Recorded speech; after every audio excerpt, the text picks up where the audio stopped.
Welcome to my YouTube channel. आज के lecture हम डिस्कस करने जा रहे हैं क्लास 10 का जितने भी चैप्टर्स आ रहे टर्म 2 में उन सब के मोस्ट इंपॉर्टेंट प्रीवियस ईयर के क्वेश्चंस के बारे में डिस्कस करेंगे। सबसे पहला क्वेश्चन है, which disease is caused in human being due to depletion of ozone layer. कौन सी ऐसी डिजीज है जो कि ह्यूमन बीइंग में कॉज होती है ओजोन लेयर के डिप्लीशन की वजह से। मीन्स जैसे जैसे ओजोन लेयर में होल होते जा रहा है, तो जब होल होता है ओजोन लेयर में तो वो कौन सी डिजीज कॉज करता है ह्यूमन बीइंग में, हमें उस डिजीज का नाम बताना है। सबसे पहले तो होगा स्किन कैंसर, क्यों जब ओजोन लेयर में होल होगा तब ओजोन की जो लेयर होती है वो क्या करती, प्रिवेंट करती। किससे प्रिवेंट करती है? जो सनलाइट से, मीन सन से जो अल्ट्रावायलेट रेडिएशन निकलती है वो ओजोन की जो लेयर होती वो उस अल्ट्रावायलेट रेडिएशन को क्या कर लेती है, एब्जॉर्ब कर लेती है। बट अगर उसी में ही होल हो जाएगा तब क्या होगा, वो अल्ट्रावायलेट रेडिएशन तो उससे पास हो जाएगी, वो अर्थ पे आ जाएगी, उससे पास आउट हो जाएगी, जिसकी वजह से ये अल्ट्रावायलेट रेडिएशन क्या कॉज करती है, स्किन कैंसर। तो अगर ओजोन की लेयर में होल होगा, डिप्लीशन होगा, तो उससे क्या होगा, स्किन कैंसर। और क्या होगा, damage the I by causing the eye disease that is cataract. और आइज पे भी बहुत ज़्यादा इफेक्ट पड़ता है अल्ट्रावायलेट रेडिएशन का। इससे क्या होगा, आइज की जो मसल्स है वो डैमेज हो जाती हैं, जिसकी वजह से दिखाई नहीं देता है, और उस डिजीज को क्या बोलते हैं, cataract. The next is which component is responsible for the depletion of ozone layer. अब उस कंपोनेंट का नाम बताना है जिसकी वजह से ओजोन में होल हो रहा है, मीन्स डिप्लीशन ऑफ ओजोन। वो क्या है, क्लोरोफ्लोरोकार्बन, CFC। और ये किससे प्रोड्यूस होता है, रेफ्रिजरेटर से। किससे प्रोड्यूस होता है, रेफ्रिजरेटर से। मेन कंपोनेंट यही है जिसकी वजह से ओजोन में क्या हो रहा है, धीरे धीरे होल हो रहा है।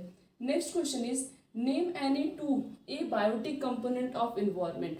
दो ए बायोटिक कंपोनेंट के नाम बताने हैं। ए बायोटिक क्या होता है, नॉन लिविंग थिंग। क्या होता है, नॉन लिविंग थिंग। और नॉन लिविंग थिंग क्या हो गया, नाइट्रोजन हो गया, फॉस्फोरस हो गया। दो ही बताना, होते तो बहुत सारे हैं बट यहाँ पे दो बताना है। अब इस तरीके से और भी कैसे क्वेश्चन पूछा जा सकता है, name any two biotic component of environment. यहाँ पे तो ए बायोटिक पूछा गया है, बायोटिक का भी पूछा जा सकता है। और बायोटिक होता क्या है, लिविंग थिंग। क्या होता है biotic, living thing. Living thing में तो हम लोग बहुत सारे ले सकते हैं, जैसे प्लांट हो गया, एनिमल हो गया, ये सब क्या होते हैं, ये सब बायोटिक इन्वायरमेंट होते हैं, बायोटिक कंपोनेंट ऑफ इन्वायरमेंट होते हैं। बट यहाँ पे ए बायोटिक कंपोनेंट पूछा गया था, तो ए बायोटिक का क्या होगा, phosphorus and nitrogen. Next question is why are bacteria and fungi called decomposers? List any two advantages of decomposers to the environment. Bacteria और फंगी को जो है डिकम्पोजर्स क्यों कहा जाता है, और डिकम्पोजर्स का इस इन्वायरमेंट में दो एडवांटेज क्या होता है ये बताना है। पहली बात तो फंगी और बैक्टीरिया को डिकम्पोजर्स इसलिए कहते हैं क्योंकि ये दोनों मिलकर क्या करते हैं, जितने भी सब्सटेंस इस इन्वायरमेंट में प्रेजेंट होते हैं, जैसे प्लांट की डेथ हो गई या एनिमल की डेथ हो गई, तो उसको क्या करते हैं, डिकम्पोज कर देते हैं, छोटे छोटे पार्टिकल्स में ब्रेक डाउन कर देते हैं, और उनके अंदर जो भी न्यूट्रिएंट्स प्रेजेंट होता है वो सॉइल में मिक्स हो जाता है। और इससे क्या होता है, और उस वहाँ पे अगर कोई नया प्लांट ग्रो कर रहा है तो वो प्रॉपरली ग्रो करता है। तो मेन इनका काम क्या होता है, मेन इनका फंक्शन यही होता है कि ये कॉम्प्लेक्स सब्सटेंस को क्या करते हैं, सिंपल सब्सटेंस में ब्रेक डाउन कर देते हैं, और इन्वायरमेंट में सब्सटेंस जो और भी चीज़ें प्रेजेंट होती उसको लेस पॉल्यूटेंट बना देते हैं। अगर डिकम्पोजर्स इस इन्वायरमेंट में नहीं प्रेजेंट होंगे तो पॉल्यूशन बहुत ज़्यादा क्रिएट होगा। तो बैक्टीरिया और फंगी दोनों मिलकर क्या करते हैं, सब्सटेंस को सिंपल पार्टिकल्स में ब्रेक डाउन कर देते हैं। अब इनका एडवांटेज क्या होता है, सबसे पहला एडवांटेज तो यही है कि they act as a cleansing agent in the environment. पहली बात तो ये इन्वायरमेंट में सब कुछ साफ करते हैं, मीन्स क्लीनिंग का काम करते हैं। नेक्स्ट फंक्शन ये है, they help in recycling the nutrient. अब क्वेश्चन ये बन सकता है कि रिसाइकलिंग, न्यूट्रिएंट को कैसे रिसाइकल करते हैं।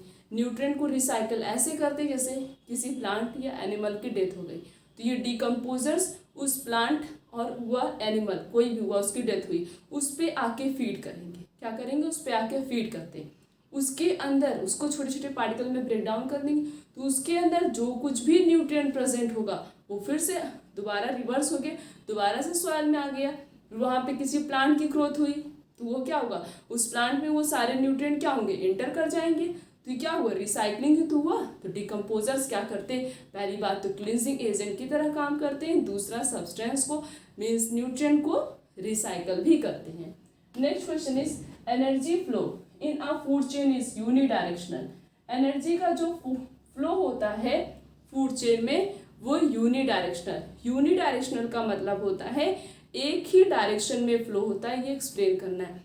फूड चेन क्या होता है, फूड चेन का मतलब होता है एक ट्रॉपिक लेवल से दूसरे, दूसरे से तीसरे, तीसरे से चौथे, इस तरीके से एनर्जी एक चेन के फॉर्म में क्या होती है, ट्रांसफर होती है। एक ऑर्गेनिज्म से दूसरे, दूसरे से तीसरे, तीसरे से चौथे, इस तरीके से एनर्जी का ट्रांसमिशन होता है। एनर्जी एक चेन के फॉर्म में जा रही है, तो यहाँ पे और भी किसी ऑर्गेनिज्म का इसका कनेक्शन नहीं है। एक स्पीसीज के ऊपर एक ही ऑर्गेनिज्म डिपेंडेंट होगा, फूड वेब की तरह नहीं कि मल्टीपल ऑर्गेनिज्म डिपेंडेंट होंगे। फूड चेन में एक स्पीसीज के ऊपर सिर्फ और सिर्फ एक ही ऑर्गेनिज्म ही टोटली डिपेंडेंट होता है। तो इसी वजह से एनर्जी का ट्रांसमिशन जो होता है, एनर्जी जो ट्रांसफर होती है वो यूनिडायरेक्शनल होती है। मीन्स एक ट्रॉपिक लेवल से दूसरे, दूसरे से तीसरे, तीसरे से चौथे, और भी किसी भी स्पीसीज के साथ इसका कोई भी कनेक्शन नहीं होता। इसी वजह से फूड चेन में एनर्जी का जो ट्रांसफर होता है वो कैसे होता है, unidirectional. Next question is name any 3 method to reduce the problem of waste disposal. Waste disposal, जो वेस्ट मटेरियल वो लोग इधर उधर फेंक देते हैं, उनको डिस्पोज करने का 3 मेथड बताना है जिससे पोल्यूशन को क्या किया जा सकता है, रिड्यूस किया जा सकता है। Some of the important method to reduce the problem of waste disposal. 3 method के नाम, बस नाम ही बताना है, एक्सप्लेन नहीं करना है। सबसे पहला क्या है, रिसाइकलिंग। दूसरा क्या है, प्रिपरेशन ऑफ कंपोस्ट। तीसरा है landfill.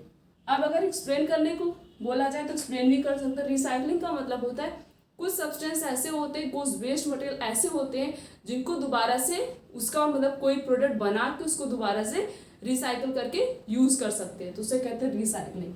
Next is preparation of compost. Means जो हमारे घरों का जो किचन से जितने भी वेस्ट प्रोडक्ट निकलते हैं, जितनी भी चीज़ें निकलती है, उसको हम क्या करें, एक पॉट ले लें, उसमें डालते जाए, इससे क्या होगा, वो मैन्योर के फॉर्म में बन जाएगा। कुछ महीने बाद वो मैन्योर बन जाएगा, उसको जो है यूज़ कर सकते हैं। वो हो गया preparation of compost. Next is landfill.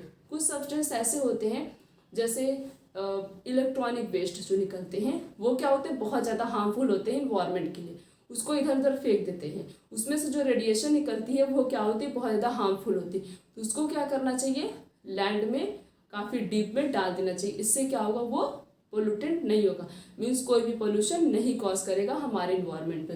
तो इस 3 मेथड का यूज़ करके क्या कर सकते हैं, वेस्ट डिस्पोजल मीन्स रिड्यूस कर सकते हैं problem of the waste disposal. The next question is what is STD? Name to STD. STD क्या होता है और STD के 2 एग्जाम्पल बताने हैं। STD का मतलब होता है सेक्सुअली ट्रांसमिटेड डिजीज। क्या होती है, सेक्सुअली ट्रांसमिटेड डिजीज ऐसी डिजीज होती है जो ट्रांसफर होती है पर्सन से दूसरे पर्सन में by the help of their sexual contact, is known as sexually transmitted disease. और 2 उसके नाम लिखने हैं, एक हो गया सिफिलिस और एक क्या हो गया, एड्स। 2 नाम लिखने, तो ये दोनों डिजीज कैसी होती है, sexually transmitted disease. Next question is how do potato and Bryophyllum plant reproduce by vegetatively. किस तरीके से पोटैटो और ब्रायोफाइलम में वेजिटेटिव रिप्रोडक्शन होता है। पोटैटो में आई का फॉर्मेशन होता है, या हम बोल सकते हैं ट्यूबर का फॉर्मेशन होता है, और इसी आई से नया प्लांट बनता है, नया पोटैटो बनता है। और ब्रायोफाइलम में क्या होता है, लीव्स बर्ड्स, मीन्स इसके लीव्स होती हैं उसमें बर्ड का ओरिजिनेशन होता है, और इसी बर्ड से जो है नए स्पीसीज का फॉर्मेशन होता है। इस तरीके से पोटैटो और ब्रायोफाइलम में वेजिटेटिव रिप्रोडक्शन होता है। Next is state the function of. पहले तो टेस्टिस का फंक्शन बताना है। टेस्टिस क्या करता है, स्पर्म के फॉर्मेशन में हेल्प करता है, और क्या करता है, टेस्टोस्टेरोन हार्मोन की सिंथेसिस करता है। ओवरी क्या करती है, ओवरी ओवम के सिक्रेशन में हेल्प करती है, और एस्ट्रोजन हार्मोन और साथ साथ में प्रोजेस्टेरोन हार्मोन की सिंथेसिस भी करती है। अब स्टेमेन का काम क्या है, stamen is the male reproductive organ. Stamen क्या होता है, फ्लावर में मेल रिप्रोडक्टिव ऑर्गन होता है। स्टेमेन क्या करता है, स्टेमेन पॉलन ग्रेन को रिसीव करता है। क्या करता है? पॉलन ग्रेन को रिसीव करता है। Next is pistil. पिस्टिल क्या होता है? Female reproductive organ. और फीमेल रिप्रोडक्टिव ऑर्गन क्या करती है? ये फर्टिलाइजेशन में हेल्प करती है। ये हो गया इन चारों का फंक्शन।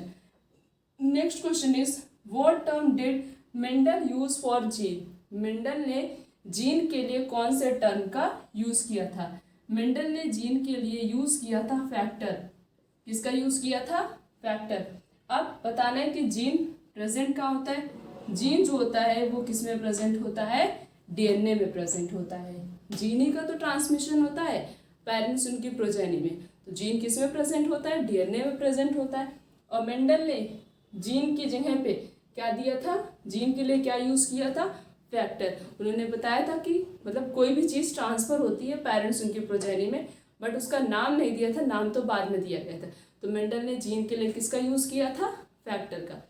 जीन तो अब मॉडर्न लाइफ में बोला जाता है, पहले उसको लोग फैक्टर ही बोलते थे। हमने इस पूरे लेक्चर में डिस्कस किया प्रीवियस ईयर के मोस्ट इंपॉर्टेंट क्वेश्चंस के बारे में। आने वाले लेक्चर में इस तरीके से और भी बहुत सारे क्वेश्चंस के बारे में डिस्कस करेंगे। आज के लेक्चर यहीं तक। Thank you.